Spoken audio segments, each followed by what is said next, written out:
हिरासत में मौत केस पर ब्रजेश पाठक, यूपी के डिप्टी सीएम का भी बयान आया है। उन्होंने कहा कि दोषी कोई भी हो, कड़ी कार्रवाई की जाएगी। सुनिए। ये बहुत ही दुखद है। इस घटना की जितनी निंदा की जाए कम है। सरकार ने गंभीरता के साथ लिया है। उच्च स्तरीय जांच हो रही है। अभी दोषी पुलिस ऑफिसर्स के खिलाफ हत्या का मुकदमा दर्ज किया गया है और यदि लापरवाही पाई गई अन्य भी किसी पुलिस ऑफिसर्स की, उनके खिलाफ भी कड़ी कार्रवाई होगी। पूरी सरकार पीड़ित परिवार के साथ खड़ी है, उसको अवश्य न्याय हम लोग दिलाएंगे। तो देखिए किसने क्या कहा है, ये अब हम आपको बताते हैं। दरअसल इस मामले में समाजवादी पार्टी हमलावर नजर आ रही है। अखिलेश यादव समाजवादी पार्टी के अध्यक्ष, उन्होंने कहा कि 16 दिन में पुलिस हिरासत में यह दूसरी मौत का मामला सामने आया है। पुलिस हिरासत को अब अत्याचार गृह कहे सरकार, यह कहा गया है उनकी तरफ से।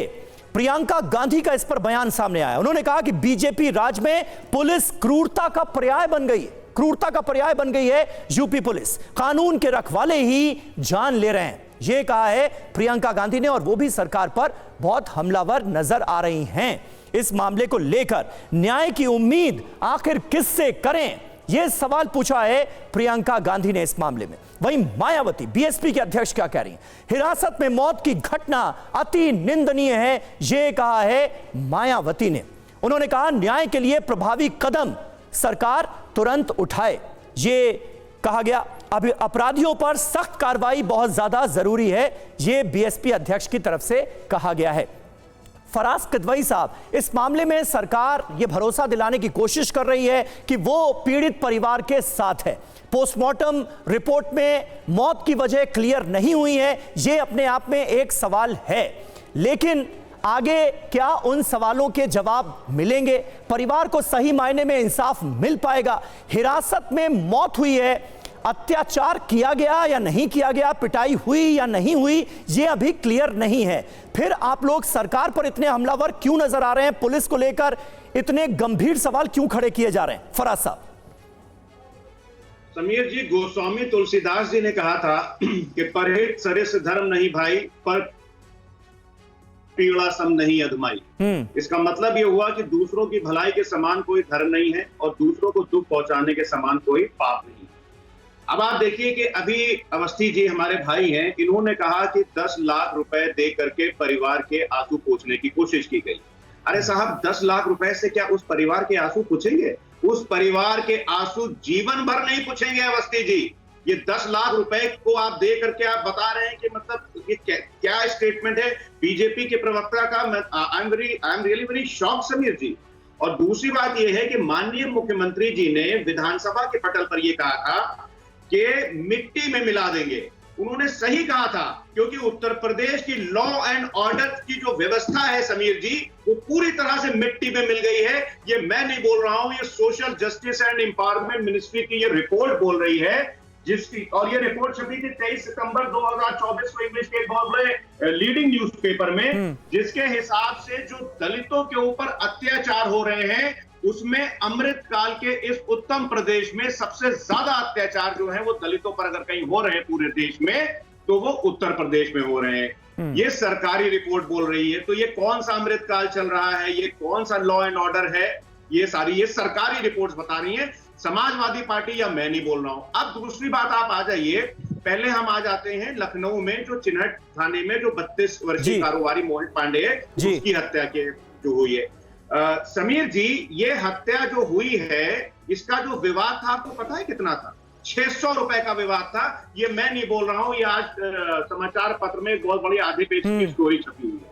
600 रुपए के विवाद में दोनों लोग पुलिस स्टेशन गए और वहां पे ऐसा हुआ। ऐसा क्यों हुआ? इसके बैकग्राउंड में जाने की जरूरत है। आप उत्तर प्रदेश के किसी भी थाने में अपने जर्नलिस्ट को भेज दीजिए और उनसे बोलिए कि एक स्टिंग ऑपरेशन करें, कि एक एफआईआर लिखाने वहां चले जाए।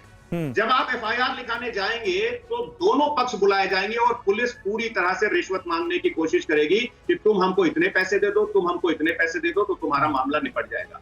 आज भ्रष्टाचार जो है वो उत्तर प्रदेश की कानून व्यवस्था, उत्तर प्रदेश के शासन में नीचे से लेकर के ऊपर पूरी तरह से व्याप्त हो चुका है, जिसका लेकिन नतीजा खटवई ये साहब, बड़े अफसोस के साथ मुझे कहना पड़ रहा है कि आप जिस बात का जिक्र कर रहे हैं ये कोई नई बात नहीं है, ये जमाने से होता आया है और पुलिस सिस्टम में सुधार की कितनी आवश्यकता है हम सब न जाने कितनी बातें इस पर कर चुके होंगे, कितनी डिबेट्स हो चुकी होंगी, लेकिन सुधार तो होता नहीं है। हकीकत है ये। देखिए समीर जी, क्या है 2017 में जब 2014 में जब महामानव भारत के प्रधानमंत्री बने थे और उसके बाद में 2017 में उत्तर प्रदेश में भारतीय जनता पार्टी की सरकार आई थी, तो ऐसा लगता था कि मैं ये नहीं बोल रहा हूं कि 2017 से पहले लॉ एंड ऑर्डर की थोड़ी बहुत प्रॉब्लम नहीं थी, लेकिन लॉ एंड ऑर्डर की प्रॉब्लम 2017 के बाद से बढ़ी है और जनता ने इनको मैंडेट दिया था। इन्होंने जो एक फॉल्स नैरेटिव बनाया था पूरे प्रदेश में और देश में कि उत्तर प्रदेश में हम लॉ एंड ऑर्डर सही कर देंगे, तो जनता ने आपको 2 बार मैंडेट दिया, तो क्या चुना बजाने के लिए दिया है समीर जी? जी, आज की तारीख में मैं आपको फिर इसी ठीक है खटवई साहब, हो गया। आलोक जी जल्दी से जवाब दे दीजिए इसका, 30 सेकंड में जवाब दे दीजिए। उन्होंने बहुत गंभीर आरोप लगाए हैं, वो कह रहे हैं 2017 के बाद तो सब कुछ ठीक होना चाहिए था ना जब आपकी सरकार आई, अब भी हाल वही का वही है। देखिए, ये जो समाजवादी पार्टी के प्रवक्ता है पूरी तरह से गुमराह और झूठे तथ्यों के आधार पर बात करने के लिए प्रसिद्ध है। मेरा सिर्फ इतना ही कहना है कि उत्तर प्रदेश की जनता लगातार योगी आदित्यनाथ जी पे भरोसा करती है। उन्हें मालूम है कि हमारी बेटियां योगी आदित्यनाथ जी के राज्य में सुरक्षित है और ये अपराधियों के साथ खड़े होते हैं। अभी आपने देखा होगा कि अयोध्या कांड में मोहित खाने के लिए अखिलेश यादव जो है डीएनए टेस्ट और दुनिया भर की बात करते थे, वहां पे बलात्कार गैंगरेप किया गया था और डीएनए टेस्ट से सिद्ध हुआ कि जो है राजू खान का डीएनए मिला और मोहित खान उसमें शामिल था। उसी तरीके से जब एक इनका कन्नौज में जो है इनका नवाब जो है नवाब ब्रांड, उसके ऊपर जो है बात हुई तो कहा नार्को टेस्ट करा दीजिए।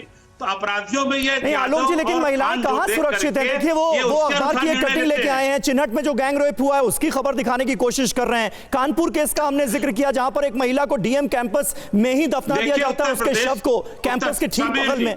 तो कहां है महिलाएं सुरक्षित? समीर जी मैं स्पष्ट कर देता हूं। देखिए, उत्तर प्रदेश देश का सबसे बड़ा राज्य है, सबसे बड़ी जनसंख्या का घनत्व है, लेकिन जिस तरह की कटिंग दिखा रहे हैं, अगर मैं इनसे कहना चाहूंगा कि आपके समय पर जो गायत्री प्रजापति आपका मंत्री था, सरकार का मंत्री, परसेप्शन कहां से सिद्ध होता है? सरकार का टॉप ब्यूरोक्रेट, सरकार का टॉप मंत्री जो है अगर अपराध लिप्त पाया जाएगा तो उसके क्या खिलाफ जो है वो पूरे प्रदेश के अंदर क्या मैसेज जा रहा है, ये अखिलेश यादव जी ने दिया था और अखिलेश यादव जी ने साफ साफ बचाने का प्रयास किया। नहीं आलोक जी, देखिए सवाल यही उठाया जा रहा है फराज किदवई साहब की तरफ से कि अगर 2017 पहले सब कुछ खराब था तो 2017 के बाद तो सब दुरुस्त हो जाना चाहिए था, ऐसा क्यों हो रहा है?